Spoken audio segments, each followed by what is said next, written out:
दोस्तों, सीरियल वसुधा के आने वाले एपिसोड में कहानी एक ऐसे मोड़ पर पहुंचने वाली है जहां हर किरदार की असली सोच सामने आती दिखाई देगी।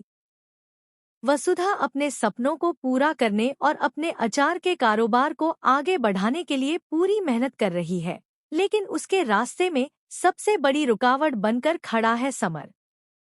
अब सवाल यह है कि क्या वसुधा इन मुश्किलों से हार जाएगी या फिर अपनी मेहनत और हिम्मत के दम पर सबको गलत साबित कर देगी।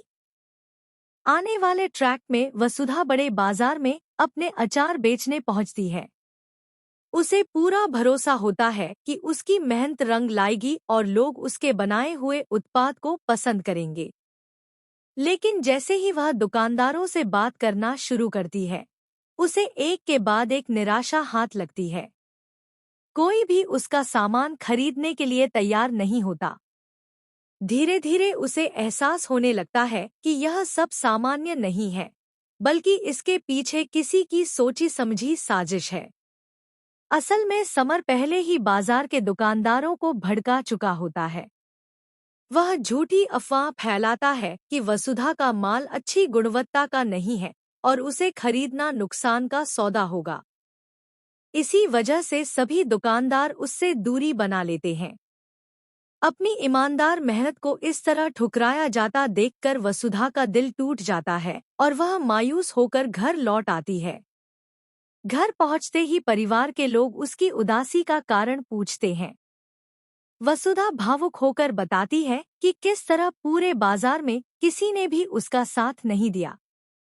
तभी अचानक समर वहां पहुंच जाता है और ऐसा प्रस्ताव रखता है जिसे सुनकर हर कोई हैरान रह जाता है। वह वसुधा से बिजनेस पार्टनर बनने की बात करता है और दावा करता है कि अगर वह उसका साथ दे दे तो उसका कारोबार बहुत तेजी से आगे बढ़ सकता है। लेकिन वसुधा इस बार किसी भी लालच में आने वाली नहीं है। वह समर की नीयत को अच्छी तरह समझ चुकी है।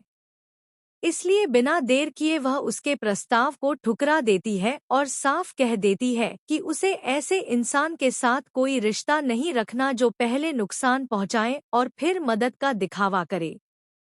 समर जाते जाते चेतावनी देता है कि अगर उसने उसका ऑफर नहीं माना तो आगे का रास्ता और भी मुश्किल हो जाएगा।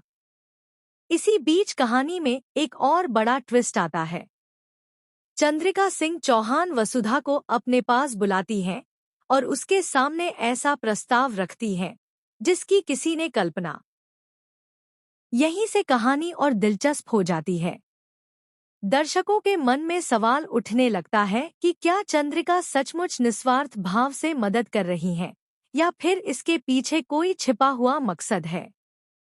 क्या यह एक ऐसा दांव है जिससे भविष्य में वसुधा को किसी बड़े संकट में फंसाया जाएगा, या फिर पहली बार कोई उसके संघर्ष को समझकर उसका साथ देना चाहता है। दूसरी ओर दादी सा भी रणकपुर जाने की तैयारी कर रही हैं। जब वसुधा उनसे सलाह मांगती है तो दादी सा उसे अपने विवेक से फैसला लेने के लिए कहती हैं। उनका यह जवाब साफ संकेत देता है कि अब वसुधा को अपने जीवन और अपने कारोबार की जिम्मेदारी खुद उठानी होगी। संभावना यह भी है कि वसुधा न तो समर का प्रस्ताव स्वीकार करेगी और न ही चंद्रिका की पार्टनरशिप मानेगी। वह अपने आत्मविश्वास, मेहनत और नई रणनीति के साथ अकेले ही आगे बढ़ने का फैसला कर सकती है। हो सकता है कि वह सीधे ग्राहकों तक पहुंचने का नया तरीका अपनाए, अपने अचार की गुणवत्ता से लोगों का भरोसा जीते और धीरे धीरे बाजार में अपनी अलग पहचान बना ले। अगर ऐसा होता है तो समर की सारी चालें उसी पर भारी पड़ सकती हैं। जिस साजिश के जरिए उसने वसुधा को कमजोर करने की कोशिश की, वही उसके लिए सबसे बड़ी हार साबित हो सकती है। वहीं चंद्रिका भी वसुधा के फैसले से चौंक सकती हैं, क्योंकि उन्होंने शायद यह उम्मीद नहीं की होगी कि वह किसी के सहारे के बिना अपना रास्ता खुद चुनेगी। आने वाले एपिसोड में भावनाएं, संघर्ष, साजिश और आत्मसम्मान सब कुछ एक साथ देखने को मिलने वाला है। सबसे बड़ा सवाल यही रहेगा कि क्या वसुधा अपने दम पर सफलता हासिल कर पाएगी। क्या समर की साजिशों का पर्दाफाश होगा? और क्या चंद्रिका का प्रस्ताव सच में मदद है या किसी बड़े खेल की शुरुआत? इन सभी सवालों के जवाब आने वाले एपिसोड में मिलेंगे, जहां वसुधा का हर कदम उसकी जिंदगी की दिशा बदल सकता है। इसलिए अगर आप इस कहानी के आगे के मोड़ जानना चाहते हैं, तो अगले एपिसोड का इंतजार जरूर कीजिए।